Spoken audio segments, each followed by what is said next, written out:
Je voudrais juste dire quelques mots sur la première lecture d'Isaïe, le prophète, qui dit ces paroles plus de 700 ans avant Jésus-Christ, en prophétisant sur la passion du Christ.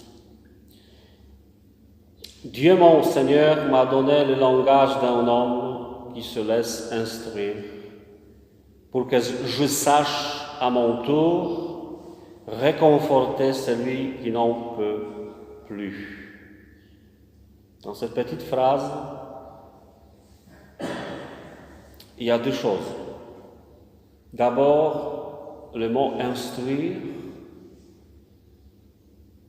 je dirais que ça symbolise toute la nourriture spirituelle dont nos âmes ont besoin. C'est-à-dire que l'homme doit être rempli pour, manger spirituellement pour avoir la force à ce qui se passe après. On verra ça, ce qui se passe après.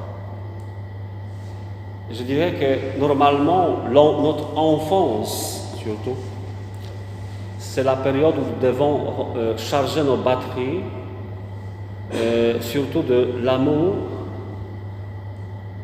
être baignés dans l'amour de nos parents, parce que comme ça, toute la vie, nous pencherons plutôt vers l'amour.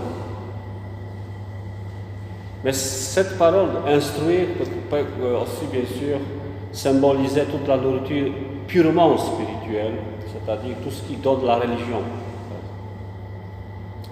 Donc le catéchisme, l'évangile, la Bible, mais surtout bien sûr les sacrements.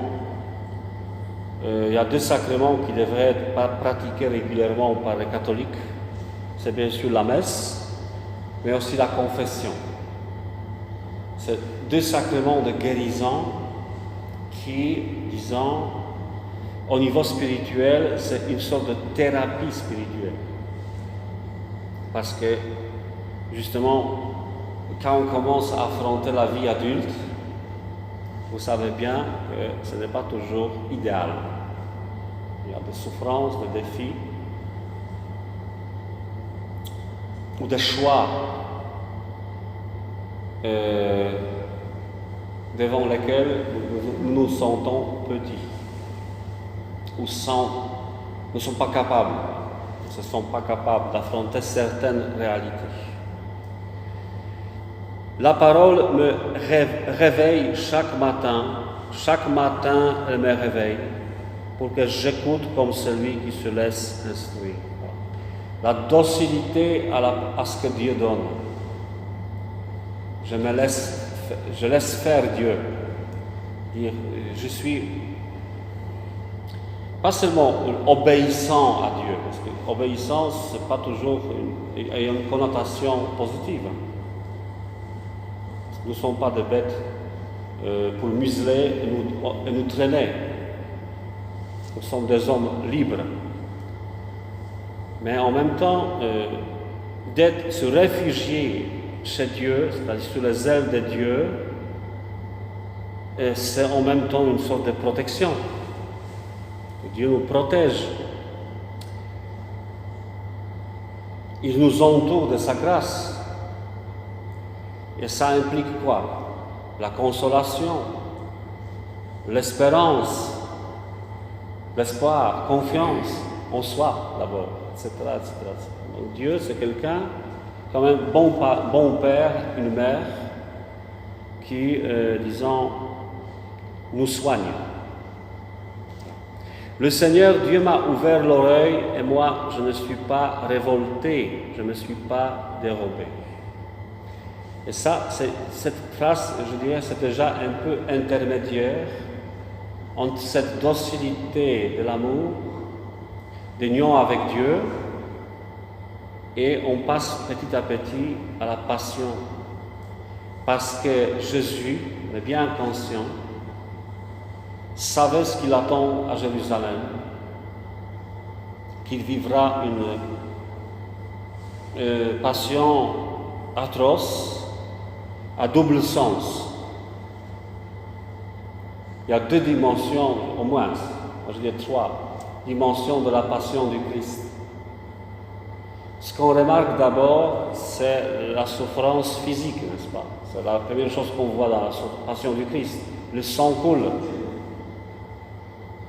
Et toutes les étapes de douleur physique dans la passion du Christ. Deuxième niveau de la passion du Christ, c'est la souffrance, je dirais, intérieure, psychologique, mais encore humaine. Parce que nous, les humains, on a des émotions. Jésus, à partir de l'agonie dans Gethsémani, jusqu'à la solitude de la croix, où il a dit « Mon Dieu, pourquoi m'as-tu abandonné ?» C'était un abandon total de tous ses amis. Sa solitude envers, et puis tout ce qui s'est passé pendant le récit de la passion de Luc que je viens de lire, blasphémateur, tricheur, il révolte le peuple, sa mission c'est faux, il appelle les gens à ne pas payer des impôts, ça c'est grave pour les Romains, rejet du peuple, vous voyez ça? C'est une souffrance psychologique et sociale. Et c'est peut-être pire que physique. Ça, c'est mon avis personnel. La souffrance psychique est beaucoup plus dure que physique. Et le troisième niveau de la passion, de la souffrance du Christ dans la passion, c'est la souffrance spirituelle. C'est encore plus fin, plus subtil à expliquer. Parce qu'on peut très bien physiquement et psychiquement, mais il y a une souffrance spirituelle. Ça, c'est le plus grand niveau de la souffrance où Jésus dit mon Dieu, pourquoi m'as-tu abandonné ?» Où l'homme se sent abandonné même par Dieu. Ça, c'est très grave. J'ai présenté mon dos à ceux qui me frappaient et mes joues à ceux qui m'arrachaient la barbe. Jésus dit, encourage lui-même ses disciples sur le mont de béatitude. Si on te frappe un jour, expose l'autre. Et Jésus l'a pratiqué lui-même. Je n'ai pas protégé mon visage des outrages et des crachats. Regardez, c'est probablement cette souffrance psychologique et sociologique. Outrage, mépris, rejet. Comme Hérode dans l'Évangile aujourd'hui, qui a méprisé Jésus, s'est moqué, méprisé. Il n'a pas fait de miracles, et puis voilà. Jésus devient jouet d'Hérode. Il lui met un vêtement resplendissant, éclatant, probablement doré, pour envoyer à son rival et ennemi Pilate. Regardez, c'est un jouet échangé entre les puissants, etc., etc. Le Seigneur Dieu vient à mon secours. Et voilà, c'est la troisième étape. La première étape, c'était remplir le réservoir pour avoir la force à affronter la passion. Deuxième étape, c'est la passion. Mais l'histoire de Jésus, ce n'est pas fini avec une passion, avec la mort sur la croix. Ce n'est pas la fin de l'histoire de Jésus, ce n'est qu'un début. Parce que Jésus ressuscite. Il ressuscite. Il était réellement mort sur la croix, mais il est réellement vivant après, avec son corps qui ressuscite. C'est pourquoi je ne me suis pas atteint par les outrages. Il n'est pas atteint. C'est pourquoi j'ai rendu mon visage dur comme pierre.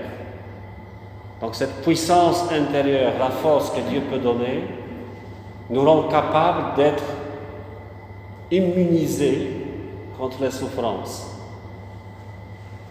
C'est pourquoi j'ai rendu mon visage dur comme une pierre, pour dire que je suis capable de supporter tout ça. Dieu nous rend capables de supporter les souffrances les plus compliquées et dures de cette terre. je sais que je ne serai pas confondu.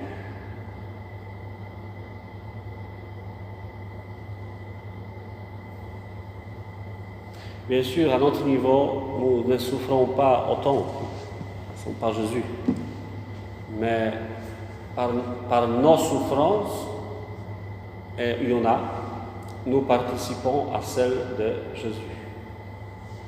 Et Jésus est présent dans nos souffrances. Ou, je voudrais dire encore qu'il nous semble parfois que nous souffrons sans aucun soutien, aide de la part des autres ou de Dieu. Même si les autres nous abandonnent, Dieu ne nous abandonne jamais, il est prêt à toujours nous secourir.